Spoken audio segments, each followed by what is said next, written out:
Hi, this is James from Tabletop Gaming Guild, and today we're going to look at this massive game. This is Quacks of Quedlinburg. It's a 2 to 5 player game, and this is the Megabox. The Megabox comes with both expansions, the Herbal Witches and Alchemy. Let's go ahead down a table here. I will do this in sections, so I'll go over the main game first and then each of the expansions. This is all what comes in this box, and then we'll come back and I'll give you my final thoughts.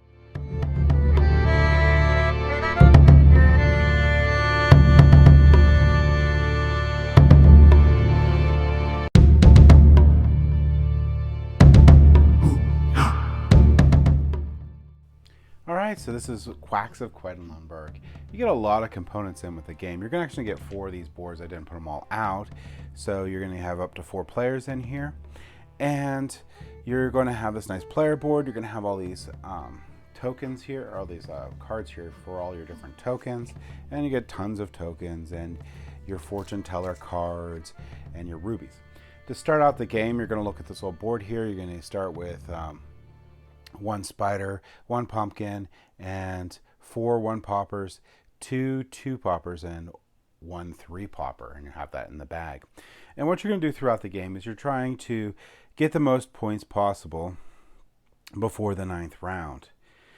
And to start out the game, other than getting those here, you're going to pick one of each of these different types. So other than the pumpkin, which you are always going to play with, you're going to have to pick like 4 different options for each of these things. Now, in the rule book, it has like a starter suggestion for it, but you can pick one of 4 different mandrakes. So this is the mandrakes here. And that's what you'll be playing with, and these will be the values of the mandrakes. And then you'll do the same thing for the ghosts. You'll pick one of the 2 different ghosts, and that'll be the value of the ghosts that you play with for the game, the values. And then the same thing with mushrooms. There's 2 mushrooms in there that both have, pretty different powers to them. And you'll continue on until, and this is a little bit of a mess here, but I'm just going to go over what the gameplay itself. You'll discover while you're playing the game what each of these can do, and I would suggest if you're teaching the game that you just read off these, and in the back of the rule book it does give a better explanation of how these function. But a couple things to keep in mind on one of these is going to be this. This is the value that they cost. This is 5, 9, and 15, and the values are different on each of these ingredients, and some of them only have 1 value, 10, so it only has a 1 chip with this. So you're going to look at the value.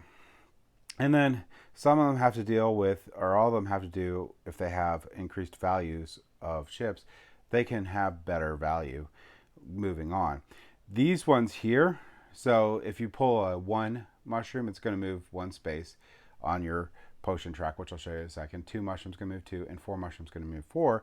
But these guys are pretty cool because when they pulled, if you had a white chip put down, they're going to move that much further. So the best you could do is if you had a 4 chip, this, it would be moving 4 spaces, and then a 3 white chip beforehand, this is going to move 7 spaces. So this one's pretty cool. And all of them have like really cool things, except for the pumpkin. The pumpkin's sad, but the pumpkin's just a 1 movement ingredient. Until later on with the expansions. You get a 6 pumpkin, but that's not with the base game. All right, so how do rounds look? Well, the first thing you're going to do is you're going to take a look at what round you're on. So in this round here, no one can purchase mandrakes, which are going to be these yellow guys, and no one can purchase ghosts yet, which are these guys. You actually have to get to that round to be able to purchase them, have them unlocked. But they can purchase any of the other ones. The first round, what we're going to simply do is someone's going to flip one of the fortune teller cards, and you're going to read it off. And this says if you have 2 or more rat tails, which is not great on the first round, you're going to tails in your cauldron at the start of the round. You may roll the die once. So the die, which we'll get into in a second, gives you bonuses. So on this guy here, this is 1 point. This is moving your water droplet forward. I'll show you why that's cool in a second. And then you also have gain a ruby. So now that that's taken care of, you're going to start your round. So at the start of the round, I'm just going to draw out of this bag, and I'm going to place, I drew 2 by accident. You're going to place this one next to the water droplet to start. This is a 1, so it'll be in 1 space. Then you'll draw another one, and this will move 2. Now, one of the things that's with this game is you can never have over 7 points worth of these white chips. If you do, your potion explodes. One thing you can do to help prevent this, if you wanted to, I can flip this over 1 time, and I can return one of these to my bag and draw something else. And I drew it again anyway. So I'm going to keep on doing this, and this is a little bit of a push your luck. So you have there, for white chips, there's a 1, 2, and 3 in there, but there's only 1, 3. So you're going to try to see how far you can make it along this track without exploding. It could be a trap. So right here, right now, I have 6 points worth of these white chips. If I draw another one, and it's a 2 or a 3, which I know it can't be a 2 because I only have 2 in my bag of the 2s, but it could be the 3, then I'll explode. And if I explode, then I'm only going to get one of 2 different bonuses at the end of the round. I'm either going to get points or buy stuff. But I'm at this point here, and you see how it has this little ruby here?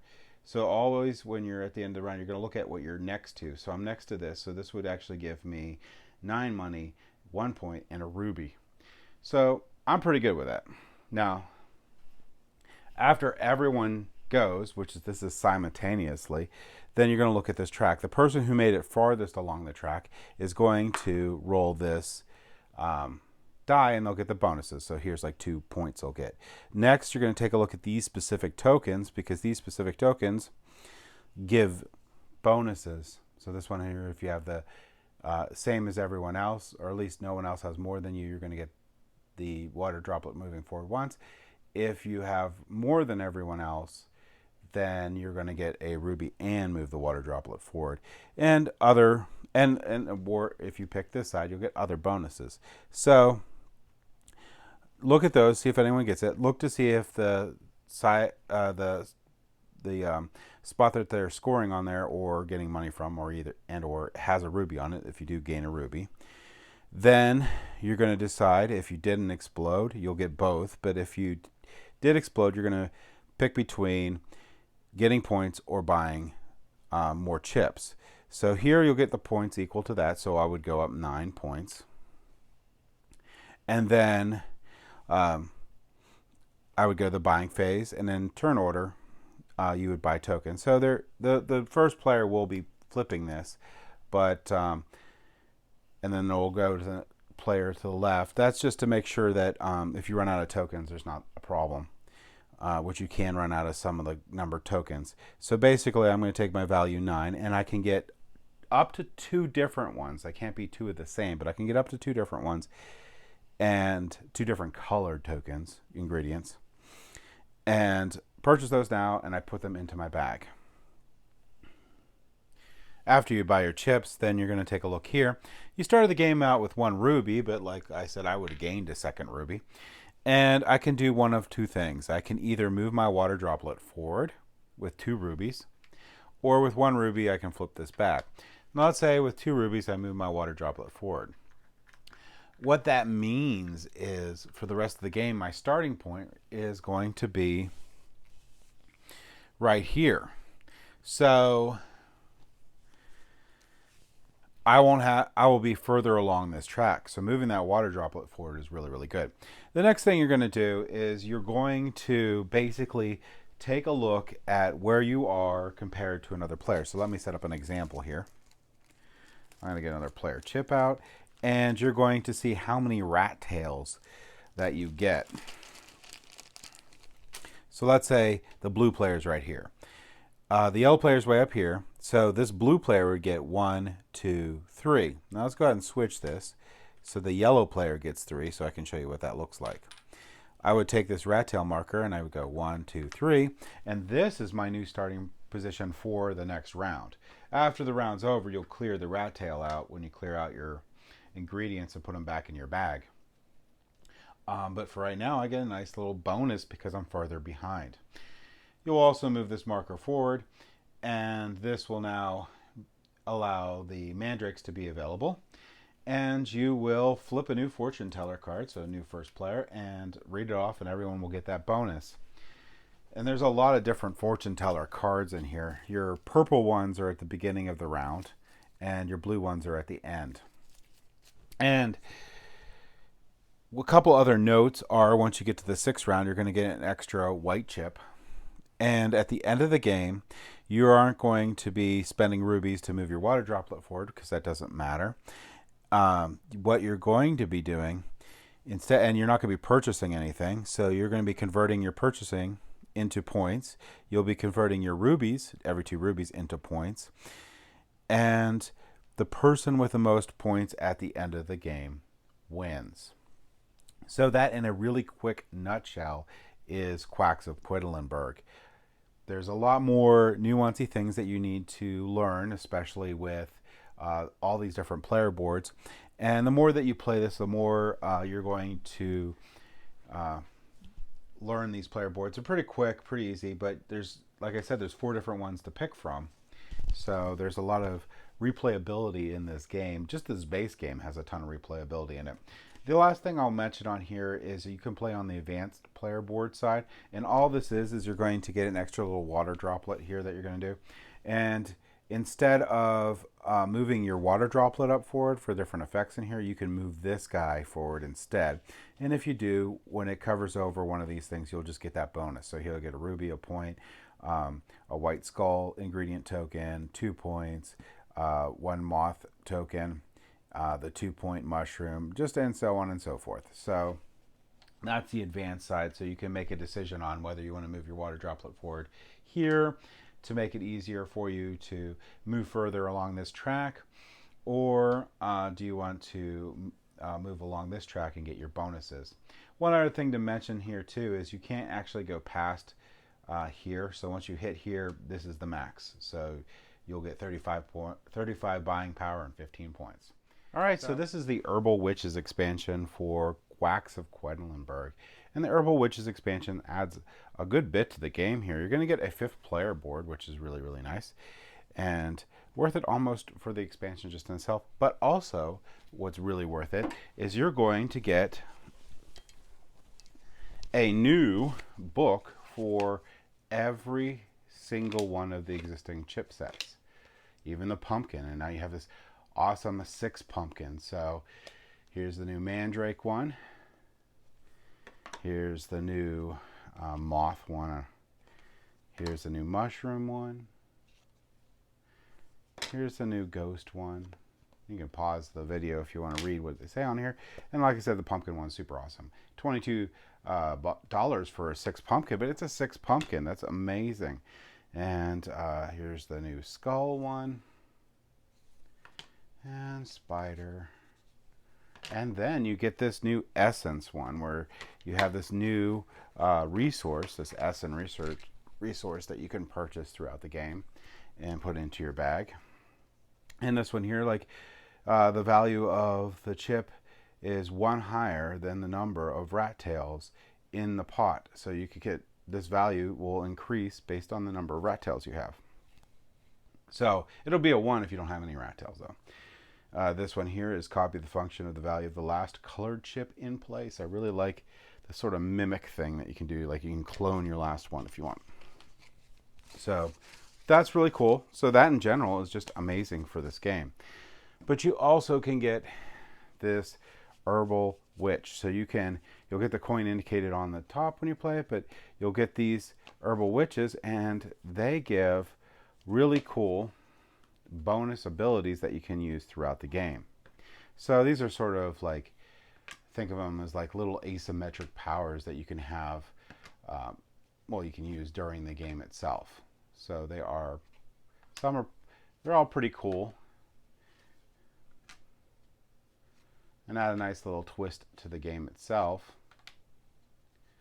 And there's a really good stack of these, so there's a lot of replayability if you end up really liking the Herbal Witch cards to use them.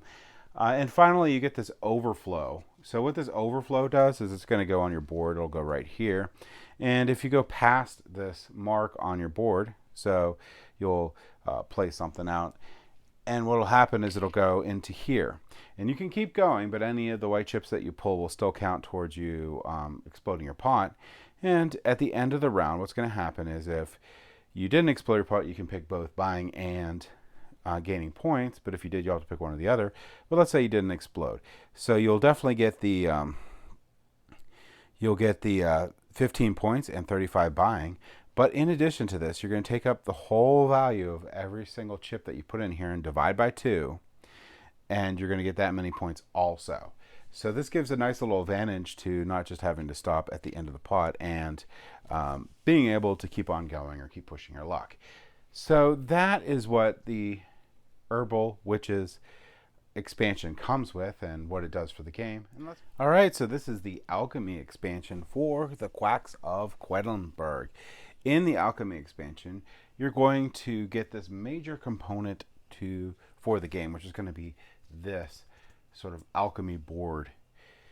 And that's going to fit on top of your normal board. Oops. Sorry, I had to flip it then. Like so. Or I could flip it for this side. So I can use the non-advanced side. Like that. So that's how that fits on there. And there's going to be 5 different ones for each of the 5 players. And that's if you have the Herbal Witches expansion, which lets you have the 5th player. Then you can use the 5th player alchemy board. And what you're going to do in this game, so I'm going to just remove all the stuff except for this one, is you're going to go through and you're going to pick one of these maladies. And these maladies have like stories behind them that are really cool. And everyone can pick the same one. So you're going through here and you're seeing which one with the bonus that's on the right here you would like to play. And they're all pretty interesting. Once you pick the one you want, you don't actually take this tile. You're going to take the corresponding card that matches it. And you're going to place it here. Alright, so what you're going to do is throughout the game, you're going to take a look at this board. And when you meet these criteria here, which I'll show you how you do that in a second, this is going to move up. And as they're crossing things, you're going to get stuff. So this pipette goes to a rat token. This one goes to a rat token. This one here lets you do the specific one for the malady you picked. This one's a rat token. And you look like you can do the specific malady on this one 2 more times. And these are just straight up points. So how do you raise this alchemy marker up, this track? Well, a couple different ways. One is if your opponents to either left or right potion exploded. For each one of them that did, you're going to get to move your marker up 1. This one here is if you equal exactly 7 of the poppers but don't go over 7, you get to move your thing up here. And this one here, you get to move it up for every single different type of token you played during the turn. So this one sort of is like a cornucopia thing where it rewards you playing different tokens or purchasing different tokens throughout the game. And speaking of tokens, this expansion does come with these new essence tokens here. And they're double-sided. So you can have 4 different ways to play the same token, and it's a nice mix into the game itself. Other than that, the last thing you're going to get is you're going to get a deck of cards here to add on to your existing cards. However, there's one thing to keep in mind with these cards when you're adding it. So the fortune telling cards here is that some of them are going to have a symbol on them, and you have to find some with a symbol on here. Like the symbol here, you have to be playing with the alchemy board to be using this. And there's the Herbal Witch symbol, so you have to play with Herbal Witches to be using this one. So if you can mix the ones that don't have symbols on it into the base game and leave them there forever, you could technically just mix all these in there, and if you flip one where you're not using the expansion, you just discard it. So that's really cool that we get more of those. And in a nutshell, this is what this expansion adds. So let's go ahead back up the table here and I'll give you my final thoughts. So I love Quacks of Quedlinburg. It is an amazing game. It's a lot of fun to bring out and pretty easy to teach, and you can just go through and play it and have a lot of fun. There's a lot of luck in Quacks of Quedlinburg, but there is some skill in what you pick and what your strategy is to try to get as far along in that pot as you can. Now, this comes with everything, so you get the base game in both expansions. Is it worth it? If you can get this for the same price as Quacks of Quedlinburg and one expansion, specifically Herbal Witches, I would think it's worth it. Herbal Witches adds that 5th player, and it's nice to have the 5 players. If you don't have like a 5-player group that you could play this game with frequently, then 4 players is just fine, or less. The game scales pretty well since you can do your turn simultaneously. Now, the Herb Witches also adds more of the ingredient cards, so it's really nice in that aspect too. So if you play this a lot, even if you're not playing the 5th player, but if you play this a lot and you want some variety in the different ingredients that came with the base game, Herbal Witches is another great pick for that. And again, if you can get this for the same price as buying the base game or less and that expansion, then 100% pick up the Mega Pack. Now, the Alchemy expansion, I'm not too thrilled on. I didn't really care for it too much. It does promote getting different types of ingredients and purchasing it from there, but really most of the time when I'm playing, I'm going for a strategy of trying to like combo a couple of them or trying my best to just do that. So I'm not getting a whole bunch of different ingredients.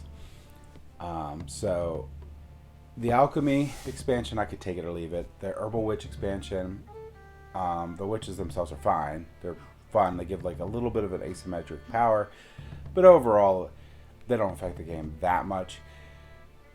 Like I said, the extra ingredient cards are amazing, so I do love that, and I do love the 5th player board. So with all that said, that's my thoughts on Quacks of Quedlinburg Megabox. Thank you for watching.